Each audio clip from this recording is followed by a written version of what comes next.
I want to bring in Alexi McCammond, who is the political reporter at Axios, and Howard Dean, former DNC chair, former Vermont governor, and MSNBC contributor. So, Alexi, look, it's been pointed out for a very long time that if the president wanted to make a change, he could get someone, and it seems like he is, who can do all the things that Scott Pruitt was doing in terms of dismantling regulations at the EPA and not have this as a distraction. So, again, I go to the question, why now? Was it because he was making Donald Trump look bad? Is it because there's a new communications director?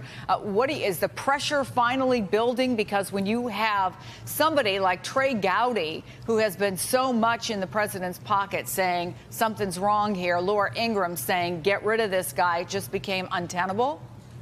Well, I think if we look to Scott Pruitt's resignation letter and get past the sort of snark in there where he's blaming the media, saying that the media has been unfairly attacking him, that sort of signals perhaps why now. Maybe Scott Pruitt and the president have seen that, they think the media is doing too good of a job by reporting on these scandals. And we can look back to February of 2017 when Scott Pruitt was going through this confirmation hearing, and Democrats on the Hill were saying, it was Senator Whitehouse who was saying, my Republican friends are going to rue the day when they jammed through this nomination of Scott Pruitt, because they had concerns about his connections to oil companies back then. They had concerns about potential controversies that hadn't come up back then, and that was last February. I think now we're sort of seeing the mounting scandals and controversies coming from Scott Pruitt in a way that not only was a distraction for the president, but a distraction for all the things that, the EPA was moving forward on that the president is happy about. And as you mentioned, he'll be able to do that now with the next man who will come in without sort of all these distractions bothering him. Yeah, Howard, I want to read this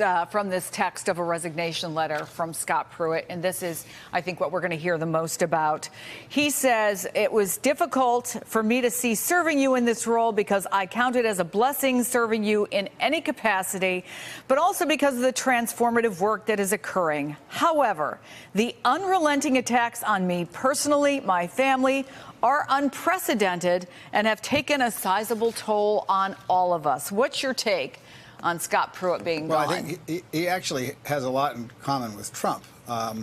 Not only are they both crooked, but they also have an incredible tin air about whether people notice this or not. The stuff that Pruitt was doing was just stunning.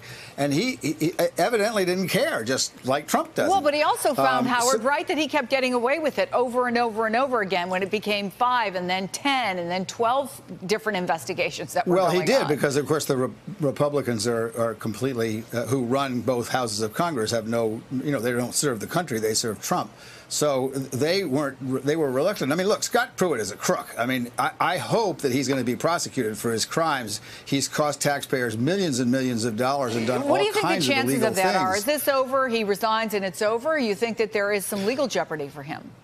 I think there's some legal jeopardy. There's certainly some legal jeopardy. The question is, does a politicized Justice Department follow up, or is there going to be an independent independent investigation of some kind? There could have. He's damaged this country enormously. He's just been so blatant about his disregard for the law, as Trump is as well. So I think what really happened is that he should have been fired. In a normal administration, he wouldn't have been confirmed or appointed. But even in this administration, he should have been fired months ago. And Trump didn't do it because he sees himself in Pruitt. He kind of likes Pruitt, swashbuckling, take what the hell you want and don't, who gives a damn what the public says. And then the last part, of course, is they're both great victims player. They cause themselves trouble, and then they blame somebody else. Well, there's also the whole question that was raised by Hans Nichols, Alexi, which has to do with whether or not, this is about just a new communications director, Bill Shine, coming in and saying, you know what, we've got other stuff that we need to be worried about. Let's start with the Supreme Court. Let's start with the midterm elections. We can't be dealing with this. I wonder if this is anything indicative of the way the White House is going to be looking at things. You've obviously have had ethical questions raised about Ryan Zinke, about Ben Carson, although you could also argue that compared to Scott Pruitt, they were amateur hour. But does this bode for something else that might happen in the future?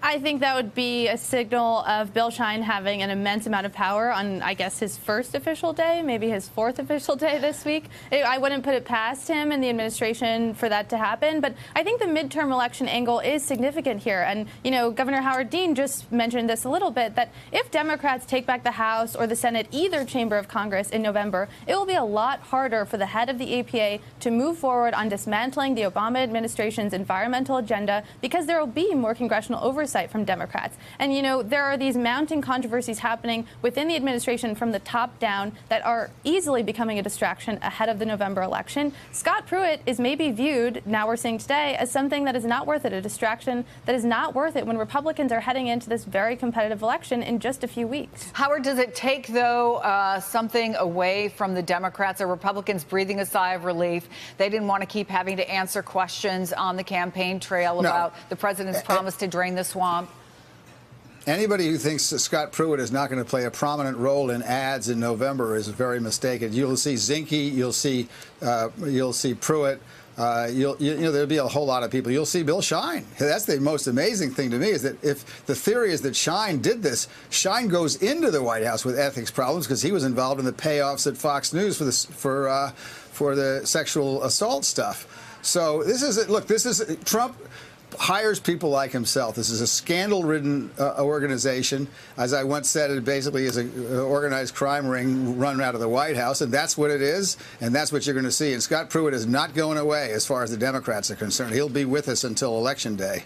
But I guess part of the question is, what do the Democrats do about this besides run ads on it? Is it really something that's going to have any kind of real implications, you know, or are people just sort of shrugging and saying, yeah, you replace somebody who wanted to dismantle everything the Obama administration did in terms of the environment, and you replace him with somebody who doesn't, by the way, let's say they even keep the deputy in. He's got 200 days before he would even have to be formally nominated. And even if he didn't make it through, he could still say another 210 days.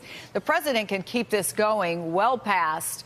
And so is it really a victory for Democrats when you have somebody who is arguably at least as bad for the environment as Scott Pruitt was? And some people might argue somebody who even has maybe a worse environmental record or background than Scott Pruitt. The public was never. Oh, I'm sorry. Who are you asking? No, go ahead, Howard. The public was never going to vote on whether Scott Pruitt was good or bad for the environment. They don't generally do that. There are people who vote the environment, but not many. What the public in general, both Republicans and Democrats, object to is corruption in government. That's why Trump's numbers are underwater. It's not even his incompetence, which he is. It's his corruption that's really upset people. So this is not a victory for the Democrats to get Pruitt out of there. This is a victory for the country that's long overdue. And if the Republicans in Congress had been doing their jobs, he'd have been gone long ago. If you don't think that if Paul Ryan and Mitch McConnell went to Trump and said, you've got to fire this guy because we can't support his agenda anymore, he'd have been fired right then and there or in the next week or so. So the issue for the fall is going to be the corruption that Donald Trump has disgraced the office of the presidency with. And these are going to just be examples of the insidious corruption, and there'll be plenty more between now and then. So, Alexia, what do you think? How much are the Republicans going to have to answer for Scott Pruitt on the campaign trail?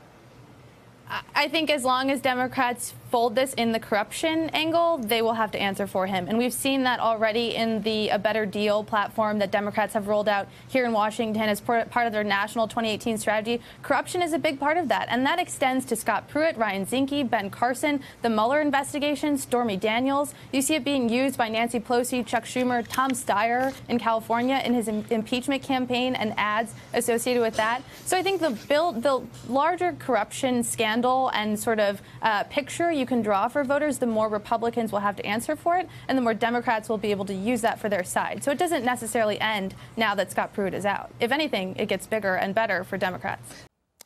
Hello, YouTubers. If you're watching this, it means you've checked out our channel, so thank you. Now do me a favor, subscribe by clicking on that button down there. Click on any of the videos to watch the latest interviews and highlights from MTP Daily and MSNBC. You can get more Meet the Press content every morning in the First Read newsletter. If you're tired of content that you don't know anything about where it came from, you don't have to have that problem with us. NBC News, MSNBC, MTP, and the Meet the Press mindset right here for you on YouTube. Subscribe now.